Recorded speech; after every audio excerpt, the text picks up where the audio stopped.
तो बेटे हमने लास्ट क्लास में हमने जो है सिंगल बॉन्ड्स के बारे में कर लिया था कि सिंगल बॉन्ड के डिफरेंट एग्जांपल किए थे हमने, हाइड्रोजन मॉलिक्यूल, क्लोरीन मॉलिक्यूल, ये एग्जांपल किए थे कि नहीं?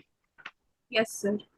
तो हमने लास्ट में बेटे वाटर मॉलिक्यूल का एग्जांपल कर लिया था, ठीक है। अब देखिए इसके आगे बेटे हम डबल कोवलेंट बॉन्ड पे आते हैं। अब देखिए बेटे double covalent bond, double covalent bond में क्या होगा हमारे पास? हाँ जी बच्चे, डबल कोवलेंट बॉन्ड में बेटे हमारे पास दो पेयर जो होंगे, two pairs will be shared, okay, means yes two pair of electrons are share, clear? Yes sir. मतलब क्या है, टोटल कितने इलेक्ट्रॉन हो जाएंगे बेटे हमारे पास? 4 इलेक्ट्रॉन शेयर होंगे। इसमें मतलब क्या है, 2 फ्रॉम ईच एटम। तो टोटल हमारे कितने हो गए? 4 हो गए। तो इसको हम कैसे रिप्रेजेंट करते हैं? By 2 lines. ये 2 लाइन से हम इसको रिप्रेजेंट करेंगे, क्लियर हुआ? Yes sir. Between the atoms, दो लाइन, दो एटम्स के बीच में क्या बनाएंगे? जैसे हमारे पास ए और बी है तो ए डबल बॉन्ड बी, इस तरीके से लिखेंगे, क्लियर हुआ? Yes sir. अब यहां कुछ बेटे एग्जांपल देखिए। पहले हम ऑक्सीजन मॉलिक्यूल का एग्जांपल करते हैं। बेटे ऑक्सीजन मॉलिक्यूल हमारे पास क्या होता है, इसमें 2 एटम ऑक्सीजन के होंगे, ओके। Yes sir. तो बेटे ऑक्सीजन का हमारा एटॉमिक नंबर क्या है हमारे पास? इसका ऑक्सीजन का 8 होता है। तो इसका जो इलेक्ट्रॉनिक कन्फिगुरेशन होगा वो क्या होगा हमारे पास? 2,6। ये हमारा के शेल हो गया, ये एल शेल हो गया। तो मतलब क्या है बेटे, इसमें क्या है, लास्ट में there is a deficiency of 2 electrons, मतलब it needs 2 electron to be shared to make it octet. तो हम क्या होगा यहाँ पर बेसिकली, जैसे ये हमारा ऑक्सीजन एटम है बेटे, ये दूसरा ऑक्सीजन एटम हमारा यहाँ मिलेगा और यहाँ पर क्या होंगे, 2 इलेक्ट्रॉन हमारे शेयर कर जाएंगे, क्लियर? Yes sir. 2 इलेक्ट्रॉन इधर से, 2 इलेक्ट्रॉन इधर से। जब 6 में से 2 इलेक्ट्रॉन इधर आ गए, that means 4 electron will remain here. तो टोटल 4 और 4 क्या हो गए हमारे? 8 हो गए। ऐसे बेटे जब इधर वाले एटम के 2 कम्स हियर, तो यहाँ पर हमारे क्या हो जाएंगे, ये 4 इलेक्ट्रॉन्स यहाँ आ जाए। बेसिकली मीनिंग क्या है यहाँ पर शेयरिंग से बेटे, कि इन दोनों के बीच में एक पुल डेवलप होता है। जैसे मान लीजिए आप ये देखिए बेटे, ये जैसे ऑक्सीजन है, ये हमारे पास यहाँ पर 2 ऑक्सीजन, ये इलेक्ट्रॉन आए। तो मतलब क्या है कि बेटे यहां से ये क्या करेगा, ये भी पुल करेगा और ये भी पुल करेगा, दोनों तरफ पुल क्या होगा, इक्वल होगा, क्लियर हुआ?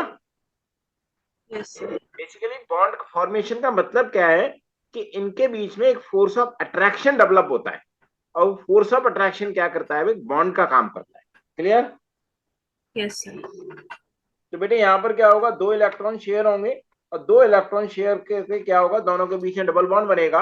और उसको हम लिखेंगे कैसे, ओ डबल बॉन्ड ओ, इस तरीके से लिखेंगे, और O2। ये बात समझ में आ गई बेटे आपको? ये यस सर। नोट कर लिया आपने? Yes sir. अब इसके बाद देखिए बेटे carbon dioxide molecule, carbon dioxide molecule. बेटे कार्बन डाइऑक्साइड का क्या फॉर्मूला था हमारे पास? CO2 होता है। मतलब क्या यस है, यहाँ सर। पर 1 एटम कार्बन का और 2 एटम ऑक्सीजन के। अभी हम कार्बन की बात करें बेटे, तो हमारा एटॉमिक नंबर अभी हमने ऑलरेडी ऊपर पढ़ा था, 6 होता है। तो इसका इलेक्ट्रॉनिक कन्फिगुरेशन 2,4 हो गया। ऑक्सीजन अभी हमने ऊपर किया, एटॉमिक नंबर 8 है, तो ये 2,6 हो गया। तो मतलब क्या है बेटे, ऑक्सीजन के एटम को क्या चाहिए, हमारे 2 इलेक्ट्रॉन चाहिए। And but carbon atom needs the 4 electron. That means what will happen, कि ये जो है हमारा ऑक्सीजन एटम से 2-2 इलेक्ट्रॉन शेयर करेगा, क्लियर? तो यस जैसे सर। हमारे पास बीच में बेटे ये कार्बन का मॉलिक्यूल, कार्बन का एटम आ गया, एंड यहाँ पर एक हमारे पास ऑक्सीजन का एटम ये आ जाएगा, and 1 oxygen atom will be on this side, clear? This is yes sir. Oxygen, this is oxygen, this is carbon. Now what will happen, कि यहाँ पर हमारे ऑक्सीजन के 2 इलेक्ट्रॉन इधर आ गए, इधर ऑक्सीजन के 2 इलेक्ट्रॉन यहाँ शेयर हो जाएंगे, अब कार्बन के जो 4 इलेक्ट्रॉन है वो 2 इधर आ जाएंगे बेटे, and the 2 will come here. Clear? Yes, sir. अब बाकी जो ऑक्सीजन के बचे 4, 1 2 3 4, 1 2 3 4। आप इधर देखेंगे बेटे 4 + 4 ऑक्सीजन के 8 हो गए, 4 + 4 ऑक्सीजन के 8 हो गए, कार्बन के 4 इधर से आ गए, 4 इधर से आ गए, तो कार्बन भी हमारे 8 हो गए। तो मतलब हमको क्या करना है बेटे, we have to count the 8 electrons. Clear? Yes, sir. तो हमारे पास ये बन जाएगा C डबल बॉन्ड O, ये हमारे पास ये बन। बात समझ में आ गई नहीं आगे बेटे आपको? या इसको हम क्या Yes, sir. लिखेंगे, Sir. CO2 हम इसको लिख दें। क्लियर हुआ? अब ये हमारा Yes, sir. Carbon dioxide molecule है, इसके बाद हम करेंगे एथीन मॉलिक्यूल। बेटे एथीन मॉलिक्यूल में आपको बाद में समझाऊंगा, ठीक है? जब हम आगे पढ़ेंगे तो मैं आपको समझाऊंगा, आपको जो है उस टाइम एथीन मॉलिक्यूल कैसे बनाते हैं। क्लियर? Yes, sir. तो ये अभी आप जो अभी हम जब आगे हाइड्रोकार्बन्स वगैरह पढ़ेंगे तो मैं आपको वहां दोबारा से बॉन्डिंग समझाऊंगा, then we will cover up this ethene molecule. Clear? तो अभी हमने क्या कर लिया, यहाँ पर ऑक्सीजन मॉलिक्यूल कर लिया है, and we have done the carbon dioxide molecule, and some more will come. Now comes the triple bond. Did you get this or not? Yes, sir. Any doubt? No, sir. Okay. Now comes the triple bond.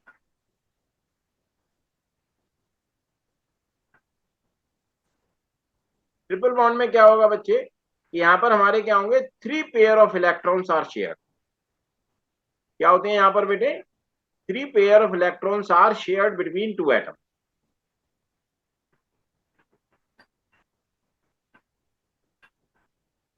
अब देखिए जैसे मतलब क्या, total कितने होंगे बेटे, यहाँ पर टोटल 6 इलेक्ट्रॉन शेयर होंगे। क्लियर हुआ? Yes, sir. मतलब 3 फ्रॉम ईच एटम। कैसे रिप्रेजेंट करते हैं इसको, रिप्रेजेंटेड बाई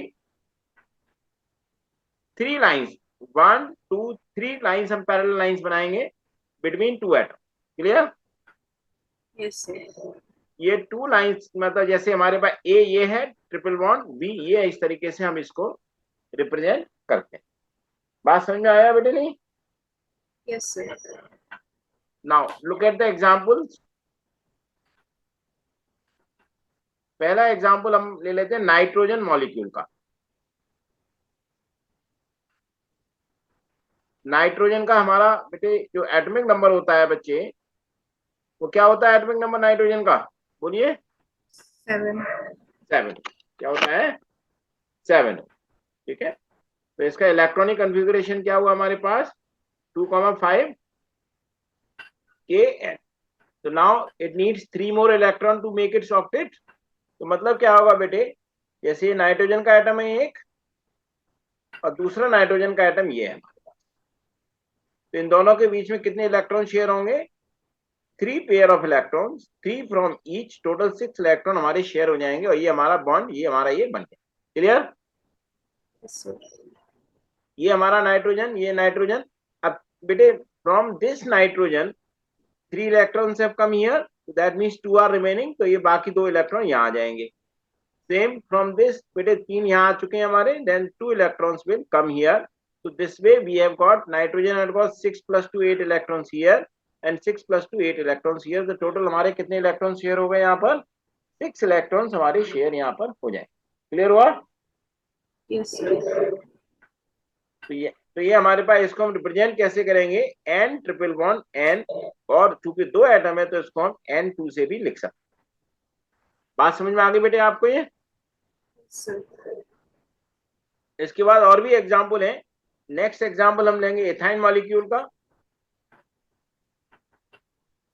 बेटे एथाइन मॉलिक्यूल भी अभी हम जब आगे हाइड्रोकार्बन्स पढ़ेंगे तो मैं उसमें आपको बताऊंगा कि how to make the ethyne molecule very easily. Clear or not? Yes, sir. Clear. तो फॉर द टाइम बीइंग अभी हम इसको यहीं स्किप करेंगे। तो अभी हमने बेटे जो है डबल बॉन्ड में हमने क्या सीख लिया, नाइट्रोजन का हमने डबल बॉन्ड में ऑक्सीजन का मॉलिक्यूल और कार्बन डाइऑक्साइड मॉलिक्यूल सीखा, और ट्रिपल बॉन्ड में अभी हमने नाइट्रोजन मॉलिक्यूल कर लिया है। Ethyne molecule we will done into the latter part. Is it clear? Yes, sir. अब देखिए बेटे कुछ और एग्जांपल्स हैं वो और देखने हैं आपको, जिनकी कि एग्जाम में आने की पॉसिबिलिटी काफी होती है। बेटे हमारे पास है एक क्लोरो मीथेन, या इसको हम क्या कहते हैं बेटे, मिथाइल क्लोराइड भी इसको हम बोलते हैं। ठीक है, समझ में आया? sir, इसका जो फॉर्मूला होता है बेटे वो हमारा होता है CH3Cl। अब देखिए कैसे बनाएंगे इसको हम। ऑलरेडी मैं सबके बेटे एटॉमिक नंबर्स, इलेक्ट्रॉनिक कॉन्फ़िगरेशन सबके मैं डिस्कस कर चुका हूं मैं ऑलरेडी। ठीक है, जैसे कार्बन का 4 है, कार्बन के 6 है, हाइड्रोजन 1, क्लोरीन 17। तो बेटे मतलब क्या है कि एक कार्बन एटम है हमारे पास ये बीच में, ये हमारे 3 हाइड्रोजन एटम हो गए, 1 2 एंड 3। ध्यान रखो बेटे जहां भी हमारा हाइड्रोजन आएगा, there you have to place only the 2 electrons. Clear or not? yes sir, जैसे हाइड्रोजन है, जैसे क्लोरीन है, they will always make single bond, हमेशा सिंगल बॉन्ड बनाएंगे। ध्यान रखिएगा, जैसे क्लोरीन है, ब्रोमीन है, आयोडीन है, हाइड्रोजन है, they will always make the single bond only, क्योंकि इनमें एक ही इलेक्ट्रॉन की जरूरत होती है। बट जैसे ऑक्सीजन है, it can make both double bond and triple and single bond. Triple bond नहीं बनाएगा ऑक्सीजन, या तो डबल बॉन्ड बनाएगा या सिंगल बॉन्ड बनाएगा। Clear? yes sir, same nitrogen भी सिंगल, डबल, ट्रिपल तीनों में से कुछ भी बना सकता है। तो जहां जहां पर लास्ट में 1 की रिक्वायरमेंट है, तो वो हमेशा सिंगल बॉन्ड बनाएंगे। तो इसलिए हाइड्रोजन में हमेशा क्या करना है, एक डॉट एक क्रॉस, एक डॉट एक क्रॉस, एक डॉट एक क्रॉस। अब चौथा हमारा यहां बचा क्लोरीन का। क्लोरीन में ये दोनों आप लगा दीजिए, ये मुझे समझ में आया, एक डॉट एक क्रॉस। यहाँ पर बाकी एक यहाँ आ गया, 6 और एक्स्ट्रा चाहिए हमको, 1 2 3 4 5 6। अब जैसे काउंट करो बेटे, कार्बन के 8 कंप्लीट हुए कि नहीं हुए? yes sir, हो गया, क्लोरीन के 8 कंप्लीट हो गए, yes sir, हाइड्रोजन के 2 2 हो गए सर जगह। तो ये हमारा yes sir, CH3Cl मॉलिक्यूल बन गया। तो इसको हम कैसे लिखेंगे, CH H H and Cl। ये इस तरीके से हम इसको बॉन्डिंग फॉर्म में भी स्ट्रक्चरल फॉर्मूला ये हम लिख सकते हैं। बात समझ आया? yes sir, अभी इथेनॉइक एसिड है, वो मैं आपको नेक्स्ट कराऊंगा, जब मैं ये पढ़ाऊंगा तब ये टॉपिक इथेनॉइक एसिड का, तब मैं आपको कराऊंगा मैं। ठीक है, अभी वो करा रहा हूं जो आगे नहीं कराऊंगा मैं। ठीक है, जो आगे आएंगे दोबारा से। अब बेटे आप मुझे हाइड्रोजन सल्फाइड बना के दिखा सकते हो, या मैं बनाऊं? ट्राई कर, ट्राई करो बेटे, हाइड्रोजन सल्फाइड का फॉर्मूला होता है H2S। ट्राई करो, नहीं तो फिर मैं बताऊंगा आपको। sir, बना लिया बेटे आपने? sir, हैं? yes sir, दिखाओ जरा।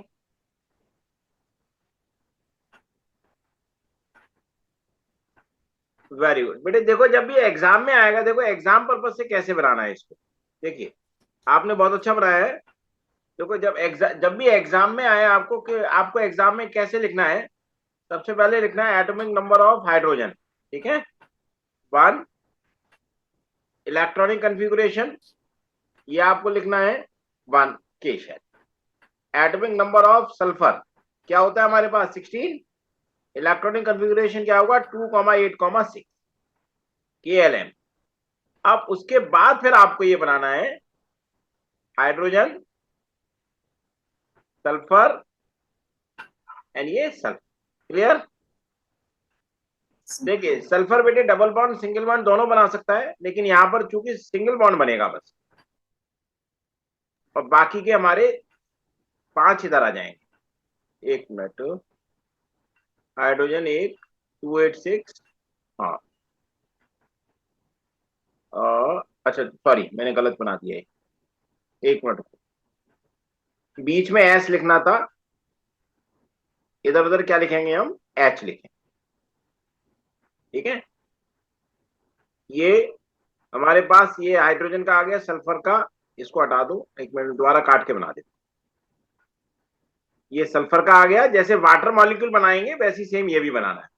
ठीक है, तो ये H और ये H, ये हमारे पास 2 सल्फर के इधर आ गए, 2 सल्फर के इधर आ गए, सॉरी एक एक आएगा यार, मैं क्या कर रहा हूँ, और बाकी ये हमारे 4 है। तो ये हमें सेम एज वाटर बनाना है, ठीक है। अभी एक और देखिए बेटे, हाइड्रोजन सल्फाइड के बाद जो है, देखिए प्रोपेनॉन का मैं आपको आगे कराऊंगा, ठीक है। जो प्रोपेनॉन है वो आगे जब मैं पढ़ाऊंगा फंक्शनल ग्रुप तब वहां कराऊंगा। अब आप मुझे फ्लोरीन का बना सकते हो बेटे। देखिए फ्लोरीन क्या होगा बेटे, same as chlorine, same as, hello, Yes, sir. Fluorine क्या होगा, सेम एज क्लोरीन, जैसे जो क्लोरीन का बनाया था, बस यहाँ पर एटॉमिक नंबर क्या होता है हमारे पास, इसका 9 होता है, तो इलेक्ट्रॉनिक कन्फिग्रेशन 2,7। तो जो क्लोरीन का आपने बनाया था वही सेम आपको फ्लोरीन का भी बनाना है। ब्रोमीन भी क्या होगा, सेम एज क्लोरीन। और आयोडीन भी क्या होगा बेटे, same as chlorine. Clear? Yes, sir. इन सबका हमें सेम, जैसे क्लोरीन का हमने बनाया था एग्जैक्टली सेम डायग्राम यही बनाना है, बस वहां पर एफ की जगह बस नंबर नाम चेंज कर देना है, बाकी सब कुछ हमें सेम बनाना। अब आप देखिए बेटे सल्फर मॉलिक्यूल, जो रोम्बिक सल्फर होती है बेटे, उसका क्या फार्मूला होता है? हाँ जी बच्चे, बेटे सल्फर मॉलिक्यूल का क्या फार्मूला होता है? S8। क्या होता है? ध्यान रखना बेटे, ऑक्सीजन O2 होता है, लेकिन सल्फर का हमारा फॉर्मूला S8 होता है, और ये होती है हमारी रोम्बिक सल्फर। लेकिन जब भी हम रिएक्शंस में सल्फर को यूज करते हैं तो सिर्फ S लिखते हैं, ध्यान रखना। क्लियर? Yes, sir. जब भी हम रिएक्शंस करेंगे तो सिर्फ S लिखेंगे, क्योंकि सल्फर कई तरीके की होती है। तो ये बेटे हमारा रोमिक सल्फर है S8। तो एसिड का डायग्राम देखिएगा कैसे बनाते हैं। ये बेसिकली क्राउन शेप्ड स्ट्रक्चर होती है। देखिए S S S S S S S S और ये S। ये कैसी शेप स्ट्रक्चर आ गई बेटे हमारी? Crown shaped structure. Clear? Yes, sir. अब आपको exactly crown shaped structure madam ने बनवाई है नहीं? Yes, sir. बनाइए. ये कराया है ना? नहीं तो दूसरा आप तरीका क्या कर सकते हैं बेटे, आप जो है S, यहां पर हमारे पास ये 1 2 3 4, बीच में आप 2 इलेक्ट्रॉन, फिर S, फिर 1 2 3 4, फिर बीच में 2 इलेक्ट्रॉन, फिर S, फिर 1 2 3 4, फिर बीच में 2 इलेक्ट्रॉन, फिर S, फिर 1 2 3 4, फिर बीच में 2 इलेक्ट्रॉन, फिर S, फिर S 1 2 3 4, फिर S 1 2 3 4 5 6 7 और ये 8। ठीक है, यहाँ पर 2 इलेक्ट्रॉन आ जाएंगे, 2 इलेक्ट्रॉन इधर आ गए हैं, फिर यहाँ 2 इलेक्ट्रॉन शेयर होंगे, फिर 2 इलेक्ट्रॉन इधर आ गए, फिर यहाँ 2 इलेक्ट्रॉन शेयर होंगे, फिर ये 2 इलेक्ट्रॉन इधर। क्लियर? अब देखिए यहाँ पर Yes, आपको sir. कैसे बनाना है ये देखिएगा बेटे। ये आपने, ये सर्किल आपने ऐसे लेना है, ठीक है। ये सर्किल आपने इसको ऐसे लेना है, फिर दूसरा सर्किल आपने इसको ऐसे लेना है, फिर सर्किल आपने इसको ऐसे लेना है, फिर ये सर्किल आपको ऐसे ले जाना है, फिर ये सर्किल आपको ये ऐसे जाएगा ये। ठीक है, एक मिनट, 2 2 4 2 6 यहाँ, अच्छा एक यहाँ रहेगा, और ये आपको जो है इसको ऐसे ले जाना है, और ये आपको इसको ऐसे ले। ये बनाने में प्रॉब्लम तो नहीं हो रही? No, sir. मान लीजिए बनाने में प्रॉब्लम हो रही हो तो आप ऐसे करके ये 8 सर्किल ऐसे बना लेना। समझ आया? Yes, sir. ऐसे भी बना सकते हैं। वैसे तो मैडम ने बनाया होगा बड़ा टेढ़ा मेढ़ा बनाया होगा, यही बनाया ना टेढ़ा मेढ़ा? Yes, sir. तो आप ऐसे भी बना सकते हो या टेढ़ा मेढ़ा बना सकते हो तो अच्छी बात है, नहीं तो जो मैंने इस तरीके से बना के दिखाया आप ऐसे भी इसको ड्रॉ कर सकते हो। ठीक है, मैडम का बड़ा टेढ़ा मेढ़ा आप बच्चों को कभी कभी बनाने में दिक्कत होती है, तो ये भी चलता है। क्लियर, समझ में आ गया? Yes, sir. अब हमारे पास बेटे यहाँ पर क्या है, हमारे पास सल्फर 286 होता है, तो इसके हिसाब से हमने ये बना। बेटे इथेन है, इथेन में आपको आगे कराऊंगा तो तब बनवाऊंगा मैं आपको। और एक्स्ट्रा में जो आपको एग्जाम्पल साइक्लोपेंटेन है, नोट करते जाना जो जो आगे बनवाने हैं मुझे, ये भी नेक्स्ट आगे बनवाऊंगा। साइक्लोहेक्सेन भी आपको जो है आगे भी बनवाऊंगा मैं। ओके, उसके बाद बेटे हमारे पास साइक्लोहेक्सेन के बाद आ जाता है बेंजीन। देखिए बेटे, बेंजीन की स्ट्रक्चर एग्जाम में अक्सर आ जाती है। क्या देखना है आपको, बेंजीन। बेंजीन देखिए बेटे, बेंजीन की स्ट्रक्चर हम कैसे बनाएंगे। बेंजीन का फॉर्मूला होता है बेटे C6H6। क्लियर? Yes, sir. अब इसमें क्या करना है बेटे, आपको कार्बन को 6 हेक्सागोनल शेप में लगाना है। ये 6 हेक्सागोनल शेप में लगे कार्बन। हर एक के आगे क्या करना है आपको, एक एक H लगा देना है।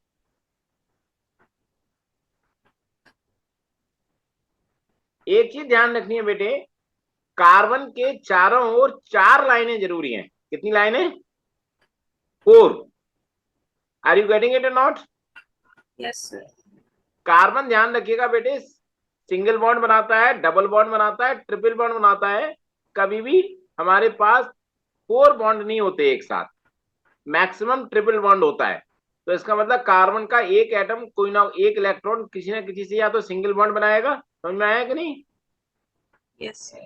अब बेटे हमें चूंकि कार्बन के चारों ओर 4 लाइनें देखनी है, तो यहां पर एक दूसरी लाइन बना देते हैं। तो ये हमारा देखो, इधर भी हमारे 4 लाइनें हो गई, इधर भी 4 लाइनें हो गई।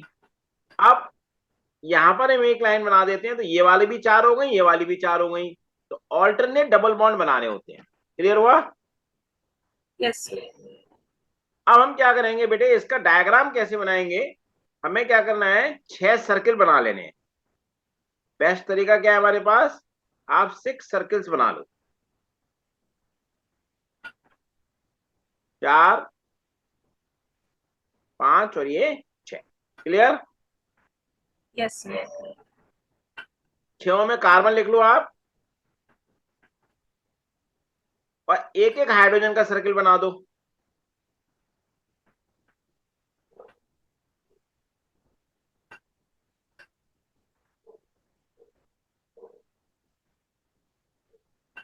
एक एक क्या बन गया हमारा, ये हाइड्रोजन का सर्किल। ये हाइड्रोजन हो गए सारे। अब हाइड्रोजन के साथ क्या है, सारे सिंगल बॉन्ड होते हैं, तो एक डॉट एक क्रॉस, एक डॉट एक क्रॉस हाइड्रोजन के साथ पहले डाल दो। सिंपल, एक एक स्टेप वाइज करोगे, बिल्कुल आपको बिल्कुल ठीक बन जाएगा। क्लियर हुआ? Yes, sir. अब जहां सिंगल लाइन है, जैसे आप ये देखो ये सिंगल लाइन है, तो यहाँ पर डबल 2 इलेक्ट्रॉन लगा दो। जहां डबल लाइन है वहां पर 4 इलेक्ट्रॉन लगा, फिर डबल इलेक्ट्रॉन, फिर 4 इलेक्ट्रॉन, फिर 2 इलेक्ट्रॉन, और फिर 4 इलेक्ट्रॉन। बात समझ में आ गई? जो उनके बीच का कॉमन पार्ट है। तो हमारा सिंगल डबल इस तरीके से कवर अप हो गया। अब आप देखो बेटे, कार्बन के यहाँ हमारे कितने होते हैं, काउंट करो। इसमें हमारे 8 हो जाते हैं, नहीं हो जाते हैं, इस सर्किल में जहां मैंने सर्किल किया है, Yes, sir. उससे अगले वाले में भी 8 हो जाते हैं, उससे Yes, अगले sir. वाले में भी 8 हो गए, फिर 8 हो गए। देखो आप हर एक में चेक करोगे, कार्बन के क्या हो जाएंगे, 8 हमारे पास ही आ जाएंगे। बात समझ में आया? Yes, sir. तो इस तरीके से हम बेंजीन का जो है स्ट्रक्चर बना सकते हैं एग्जाम में। कभी कभी बेटे बेंजीन का स्ट्रक्चर बनाने के लिए आता है। क्लियर हुआ? Yes, sir. अब ये आपको समझ में आया कि नहीं आया बेटे आपको? Okay, sir. ओके, अब हम आगे पढ़ते हैं बेटे, प्रॉपर्टीज ऑफ कोवैलेंट कंपाउंड्स अब हम पढ़ें। ठीक है, देखिए बेटे Yes, sir. Properties of covalent compounds देखिए क्या क्या होती हैं। देखिए पहले बेसिकली क्या होती है बेटे प्रॉपर्टी में, यूजुअली क्या होती है, या तो गैस होती है या लिक्विड होती है। या तो क्या होती है बेटे, लिक्विड है, या फिर क्या हमारे पास गैस है। रीजन क्या है बेटे लिक्विड और गैस होने का, क्योंकि जो दो मॉलिक्यूल, ध्यान रखना बेटे, जो कार्बन विद इन मॉलिक्यूल जो बॉन्ड होते हैं, they are very strong bond, sharing वाले बॉन्ड बहुत स्ट्रॉन्ग होते हैं within the molecule. But between the molecule आपने पढ़े होंगे बेटे कि दो तरीके के बॉन्डिंग फॉर्मेशन होती है। एक तो होता है with in the molecule bond, दूसरा होता है दो मॉलिक्यूल के बीच में inter molecular force of attraction. पढ़ा है ना? Yes, sir. एक तो पढ़ा है बेटे intra molecular force of attraction, ठीक है, और दूसरा क्या होता है बेटे, inter molecular force of attraction. तो बेटे जो intra molecular means with in molecule, जो विद इन मॉलिक्यूल जो फोर्स होता है वो बहुत स्ट्रांग होता है, क्यों, बॉन्डिंग होती है। लेकिन बिटवीन द मॉलिक्यूल्स, ये क्या हमारा between the molecules, between the molecules जो होता है बेटे फोर्स ऑफ अट्रैक्शन, वो क्या होता है, बहुत वीक होता है। तो इसकी वजह से क्या है, मोस्टली लिक्विड और गैस होती है। जैसे हमारा एल्कोहल है, ईथर है, बेंजीन है, कार्बन डाइसल्फाइड है, कार्बन टेट्राक्लोराइड, ये सब क्या होते हैं, लिक्विड होते हैं। Methane, ethane, ethene, ethyne, chlorine, और इसके अलावा और भी हैं जो हमारे क्या होते हैं ये बेटे, जैसे लिक्विड में ब्रोमीन आ जाएगा बेटे, ब्रोमीन भी लिक्विड होता है, ठीक है। अब जैसे ग्लूकोज है, cane sugar, urea, naphthalene, iodine, ये क्या होते हैं, हमारे सॉलिड होते हैं। समझ में आया? Yes, sir. अब दूसरी प्रॉपर्टी क्या होती है बेटे इनकी, इनमें लो मेल्टिंग पॉइंट और बॉइलिंग पॉइंट होते हैं। जैसे नेफ्थलीन जो बॉल होती है, जो कपड़ों में यूज करते हैं, देखें ना, व्हाइट व्हाइट कलर की नेफ्थलीन बॉल होती है, वो क्या है, उनका बेटे मेल्टिंग पॉइंट 80 डिग्री सेल्सियस रहता है। इसीलिए आप देखोगे वो सबलाइम होती हैं। याद है नाइन्थ वाला के सब्लिमेशन वाला, वो सबलाइम हो जाती है, वो वेपर्स बनाती है डायरेक्टली, ठीक है। अब जैसे बॉइलिंग पॉइंट कार्बन टेट्राक्लोराइड का क्या होता है, 77, जैसे अल्कोहल का भी लगभग इसी के आसपास रहता है, आपने नाइन्थ में पढ़ा था, ठीक है। इसका रीजन क्या है बेसिकली, इसमें जो है बेटे, कि इसमें आयंस नहीं होते, इलेक्ट्रिकली न्यूट्रल मॉलिक्यूल होते हैं ये, इनके ऊपर कोई भी चार्ज नहीं होता। इसलिए बेटे इनमें जो इंटरमॉलिक्यूलर फोर्स ऑफ अट्रैक्शन है वो क्या होते हैं, वीक होते हैं। तो इसकी वजह से बहुत कम हीट चाहिए उनको मॉलिक्यूल्स के फोर्स को तोड़ने के लिए। समझ में आया कि नहीं आया? Yes, sir. लेकिन डायमंड और ग्रेफाइट एक्सेप्शन है, क्यों, इसलिए क्योंकि यहाँ पर एक ही मॉलिक्यूल होता है। डायमंड हम जो देखते हैं बेसिकली वो सिंगल मॉलिक्यूल है, ग्रेफाइट जो हम देखते हैं वो बेसिकली क्या है, वो सिंगल मॉलिक्यूल है। इसलिए इनके मेल्टिंग पॉइंट क्या होते हैं, बहुत हाई होते हैं। क्लियर? Yes, sir. अब जैसे हम ये नॉर्मली क्या होते हैं बेटे, वाटर में सॉल्युबल नहीं होते, ठीक है, लेकिन जो ऑर्गेनिक सॉल्वेंट है, जैसे कार्बन टेट्राक्लोराइड है, अल्कोहल वगैरह, इनमें सॉल्वेंट होते हैं, ठीक है। जैसे नेफ्थलीन है बेटे, वाटर में इंसॉल्युबल है, लेकिन ऑयल में सॉल्युबल हो जाता है, ठीक है। जैसे सब कुछ, जैसे ग्लूकोज, शुगर वगैरह, ये वाटर में सॉल्युबल है, अल्कोहल भी वाटर में मिजिबल है। पोलर कंपाउंड्स अभी मैं आपको बताता हूं क्या होते हैं। पोलर कोवलेंट कंपाउंड्स क्या होते हैं, ये भी जैसे हाइड्रोजन क्लोराइड है, अमोनिया है, कार्बन डाइऑक्साइड वगैरह है, ये पानी में क्या होते हैं, सॉल्युबल होते हैं। क्लियर? Yes, sir. अब चूंकि बेटे इनमें आयंस नहीं होते, तो इसलिए ये इलेक्ट्रिसिटी कंडक्ट नहीं करते। जैसे आपने सेकंड चैप्टर में पढ़ा होगा कि अल्कोहल है, ग्लूकोज वगैरह है, वो इलेक्ट्रिसिटी कंडक्ट नहीं करते। लेकिन जो कुछ पोलर कोवेलेंट कंपाउंड्स हैं वो क्या करते हैं बेटे, इलेक्ट्रिसिटी कंडक्ट करते हैं। क्लियर? जब पानी में Yes, उनको sir. डिसॉल्व किया जाता है। बेटे रीड करो इसको। Properties of covalent compounds. Covalent compounds are usually liquids or gases. Only some of them are solids. For example, alcohol, ether, benzene, carbon disulfide, carbon tetrachloride, and bromine are liquids. Methane, ethane, ethyne, and chlorine are gases. Glucose, cane sugar, urea, naphthalene, and iodine are solids. Covalent compounds have weaker force of attraction between their molecules, so they are mostly liquids or gases. Covalent compounds have usually low melting points and boiling points. For example, melting point of naphthalene is 80 degrees Celsius and boiling point of carbon tetrachloride is 77 degrees Celsius. Covalent compounds are made up of electrically neutral molecules. These molecules have strong bonds within the molecule, but the intermolecular forces are very weak. Only a small amount of heat energy is required to break these weak forces. This gives rise to low melting point and boiling point of these compounds. Exception, diamond and graphite. Covalent compounds are usually insoluble in water, but they are soluble in organic solvents. For example, naphthalene is insoluble in water but dissolves in organic solvents like ether. Some are soluble in water like glucose, sugar, urea, etc. Polar covalent compounds like HCl and NH3 are soluble in water. Covalent compounds do not conduct electricity. They are non-electrolytes. They do not contain ions. No charged particles are formed. But some polar covalent compounds like HCl gas conduct electricity when dissolved in water because they convert into ions. Very good. अब एक और चीज देखिए बेटे, polar covalent compound क्या होते हैं?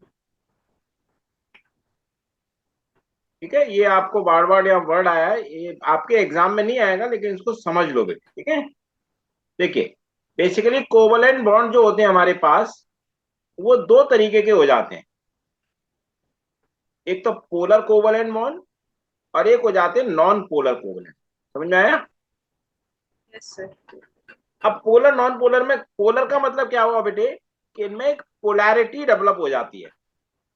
Polarity का मतलब क्या है? पॉजिटिव एंड नेगेटिव पोल्स बन जाते हैं। क्लियर? Yes, sir. अब वो बनते कैसे हैं आप ये देखिए बेटे। देखिए, जब जैसे मान लीजिए हर एक एटम की क्या होती है, इलेक्ट्रोनेगेटिविटी होती है। क्या होती है? इलेक्ट्रोनेगेटिविटी होती है। क्लियर? अब जैसे बेटे जो क्लोरीन होती है हमारी, उसकी इलेक्ट्रोनेगेटिविटी में और हाइड्रोजन की इलेक्ट्रोनेगेटिविटी में काफी डिफरेंस होता है। क्लियर हुआ? Yes, sir. बेटे हमारा जो बेसिकली जो हाइड्रोजन का जो इलेक्ट्रोनेगेटिव नेचर होता है बहुत कम होता है। हाइड्रोजन क्या होती है बेसिकली, वो मोस्टली इलेक्ट्रो पॉजिटिव होती है। क्लियर? ये लूज करना ज्यादा पसंद करती है, गेन करना कम पसंद करती है। ठीक है, अब जो क्लोरीन है वो काफी इलेक्ट्रोनेगेटिव होती है। अब मैं एग्जैक्ट वैल्यूज में नहीं जाऊंगा, इन दोनों में क्या होता है, काफी ज्यादा डिफरेंस होता है। क्लियर? तो Yes, क्या sir. होगा, जैसे बेसिकली बेटे जैसे हाइड्रोजन है, नॉर्मली क्या है, जैसे दो हाइड्रोजन एटम आपस में मिले तो क्या होगा कि इनके एग्जैक्टली मिड में जाकर के इलेक्ट्रॉन ये शेयर करेंगे। समझ में आया? Yes, sir. मतलब जितना फोर्स ऑफ अट्रैक्शन बेटे इधर की तरफ होगा, उतना ही फोर्स ऑफ अट्रैक्शन क्या होगा, उधर होगा। क्लियर? समझ में आया? Yes, sir. मतलब क्या है, जब दोनों एक ही नेचर के हैं तो उनमें क्या होता है, आपस में अच्छी बनती है नहीं बनती है? अब दो दो लोग हों, उनका नेचर मान लीजिए एक का बहुत ज्यादा डोमिनेटिंग नेचर हो और एक का थोड़ा सा लेस डोमिनेटिंग हो, तो क्या होगा, वो सारी की सारी चीजें अपनी तरफ खींचेगा नहीं खींचेगा? Yes, sir. तो लेकिन जब मान लीजिए दोनों का नेचर एक जैसा हो तो दोनों के बीच में क्या आएगा, एक बैलेंस रहेगा। तो जैसे बेटे जब दो सेम टाइप ऑफ एटम्स हमारे लिंक करेंगे तो उनके बीच में जो शेयर्ड इलेक्ट्रॉन है वो क्या होंगे, लगभग बीच में होंगे। मतलब जितना फोर्स राइट में लगेगा, जितना फोर्स इससे ये अट्रैक्ट करेगा, उतनी फोर्स से ये अट्रैक्ट करेगा। अब लेकिन जैसे हमने एक हाइड्रोजन ले लिया, एक क्लोरीन ले लिया, इन दोनों के बीच में इलेक्ट्रोनेगेटिविटी में डिफरेंस क्या है, बहुत ज्यादा है। तो जितना ज्यादा डिफरेंस होगा तो शेयर्ड इलेक्ट्रॉन क्या होगा, क्लोरीन अपनी तरफ खींच लेगा। क्लियर? Yes, sir. क्योंकि ये इलेक्ट्रोनेगेटिव क्या है, बहुत ज्यादा है, तो ये क्या करेगा, इलेक्ट्रॉन को अपनी तरफ खींच लेगा। मतलब इसका फोर्स ऑफ अट्रैक्शन बहुत ज्यादा होगा, हाइड्रोजन का फोर्स ऑफ अट्रैक्शन क्या होगा, कम होगा। अब क्या होगा बेटे कि जब तक ये गैसियस कंडीशन में है तब तक तो ये ठीक ठाक है, तब तक तो ठीक ठाक मामला पानी चलेगा, दोनों इसको शेयर करते रहेंगे। लेकिन जैसे ही आप इसको पानी में डिजोल्व करेंगे तो पानी का जो जो कांस्टेंट होता है, डाइपोल जो डाई इलेक्ट्रिक कांस्टेंट होता है, वो बहुत ज्यादा हाई होता है। तो आपको सिर्फ इतना क्या समझना है यहाँ पर कि पानी क्या करेगा बेटे, पानी में जाने से ये क्लोरीन क्या करेगा, इस इलेक्ट्रॉन को लेके भाग जाएगा। मतलब इलेक्ट्रॉन को लेके सेपरेट हो जाएगा। मतलब एक तरीके से क्या हुआ कि जो हाइड्रोजन का जो शेयर्ड इलेक्ट्रॉन था वो क्या हुआ, अलग हो गया। अब जैसे आप ये समझो कि जैसे दो फ्रेंड है, एक बहुत ज्यादा डोमिनेटिंग है, एक लेस डोमिनेटिंग है। डोमिनेटिंग ने दोनों साथ साथ रहते हैं, दोनों ने क्या किया कि डोमिनेटिंग ने बहुत सारी चीजें अपने पास रख ली, जो नॉन डोमिनेटिंग है उसको बहुत कम चीजें दी या कुछ भी नहीं दिया। मान लो उनमें फ्रिक्शन हुआ तो क्या हुआ, तो जो डोमिनेटिंग था वो सारी चीजें लेके चला गया और जो बेचारा नॉन डोमिनेटिंग था वो क्या रह गया, खाली हाथ रह गया। बात समझ में आया कि नहीं? Yes, sir. ऐसे ही हाइड्रोजन का होगा बेसिकली। तो जो हाइड्रोजन को जो इलेक्ट्रॉन जो शेयर किया था वो क्या हुआ, क्लोरीन लेके अपने साथ चला गया, तो इससे क्या होगा, यहाँ पर एक पोल डेवलप हो गया। ऑलरेडी यहाँ पर एक पॉजिटिव पोल था और एक नेगेटिव पोल था, तो इससे क्या होगा, पानी में जाने के बाद हाइड्रोजन पॉजिटिव आयन बना देगा और क्लोरीन क्या बना देगा, नेगेटिव आयन बना देगा। क्लियर हुआ? Yes, sir. और ये पानी में जाने के बाद क्या होगा, बेसिकली यहाँ पर बेसिकली आयन बन जाएंगे। तो यहाँ पर क्या होगा, because of the difference in the electronegativity एक क्या हो गई, पोलैरिटी डेवलप हो गई। बात समझ में आया? इनको हम क्या कहते हैं, पोलर कोवलेंट कंपाउंड्स कहते हैं। जैसे कार्बन डाइऑक्साइड है, जैसे सल्फर डाइऑक्साइड है, ये क्या होते हैं, सारे हमारे पोलर कोवलेंट कंपाउंड होते हैं। जैसे एल्कोहल है वो नॉन पोलर होगा। समझ में आया? Yes, sir. ये डिपेंड किस पे करेगा कि दोनों की इलेक्ट्रोनेगेटिविटी में डिफरेंस कितना है। बात समझ में आ गई आपको? Yes, sir. Very good. तो ये हमने उसके बारे में पढ़ लिया।